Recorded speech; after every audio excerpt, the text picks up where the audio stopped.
सम्मेलन का कार्यक्रम किया गया है, जिसमें हमें भी आमंत्रित किया गया।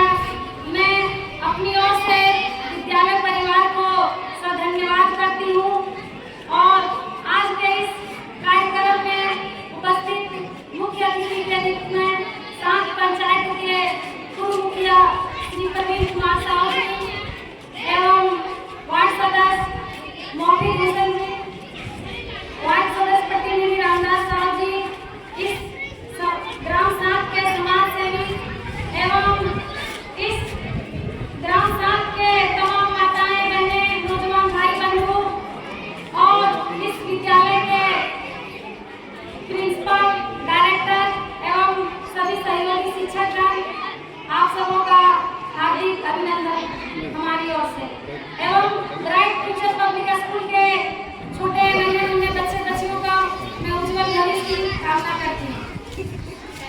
आज स्वतंत्रता दिवस हम लोग बड़े ही धूमधाम से मना रहे हैं, ये तो सभी जानते हैं, लेकिन कितनी मशक्कत के बाद हमें ये आज़ादी मिली है ये भी जानना बहुत जरूरी है। अंग्रेज जो था हमारे देश में व्यापार करने आया था और धीरे धीरे वो यहाँ बस गया और हमारे देश पर कब्जा कर लिया। उसके बाद हमारे देश पर लोगों को शासन करने लगा। इस शासन से मुक्ति पाने के लिए हमारे देश के लाखों वीरों स्वतंत्रता सेनानियों ने अपना प्राण को कुर्बान करके हमें ये आज़ादी दिलाई है। ये आज़ादी हमें यूं ही नहीं मिली है, इसके लिए कितने लोग अपने, कितनी माँ बहन का गोद गुजर गया, कितनी माँ बहन की मांग सुनी हो गई, तब जाकर हमें ये आज़ादी मिली है।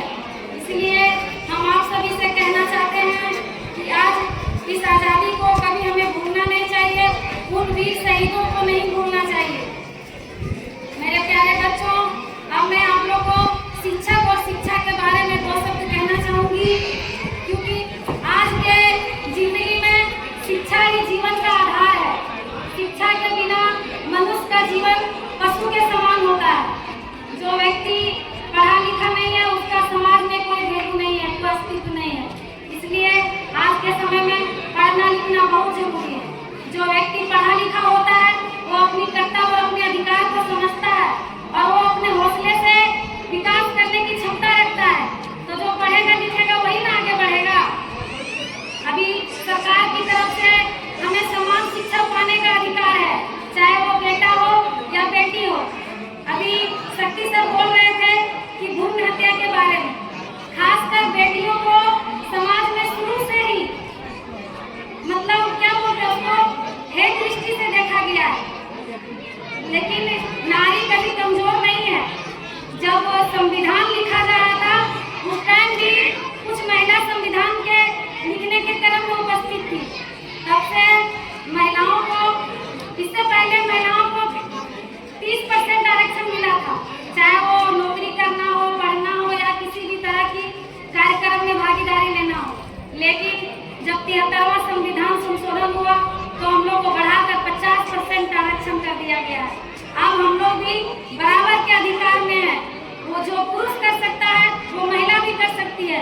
इसलिए हमारी तमाम माताएं बहनों से अपील होगी कि कोई भी ऐसा कभी अनुभव ना करे कि ये हमारी बेटी है तो हम इसको नहीं पढ़ाएंगे, हम इसको बाहर नहीं भेजेंगे, क्योंकि अब बेटियां भी सशक्त हो चुकी है।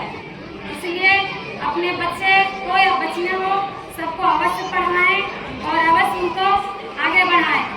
मैं शिक्षकों के बारे में कहना चाहूँगी कि खासकर इस विद्यालय के जो शिक्षक हैं वो बहुत ही मेहनत करते हैं। मैं शुरू से देखते आ रही हूँ तरह तरह की प्रतिभा जो आज बच्चे दिखा पा रहे हैं इस मंच पर, वो इन्हीं का योगदान है।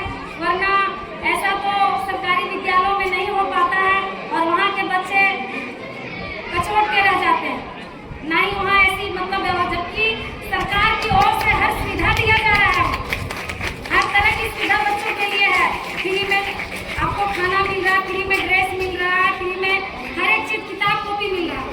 लेकिन सरकारी शिक्षण व्यवस्था इतनी लचर है जिसके कारण वहाँ के बच्चे अपनी प्रतिभा को नहीं दिखा पाते, ना ही वो आगे हो पाते हैं।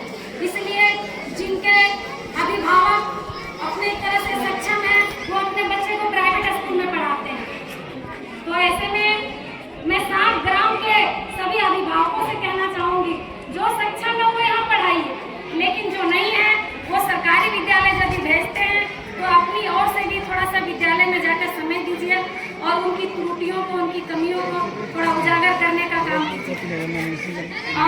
शिक्षक जो होते हैं वो किसी के दिन के मोहताज नहीं होते, उनका हर दिन सम्मान के लायक होता है।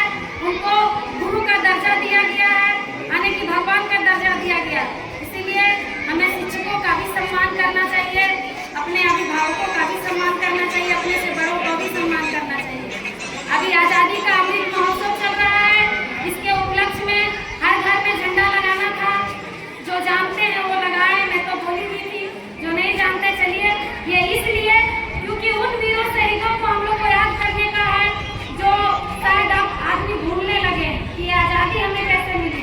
तो यदि हम अपने घर पर झंडा लगाएंगे तो हम उन वीरों को हमेशा याद रखेंगे। विशेष मैं क्या कहूँगी, इन्हीं बातों के साथ मैं अपनी वाणी को विराम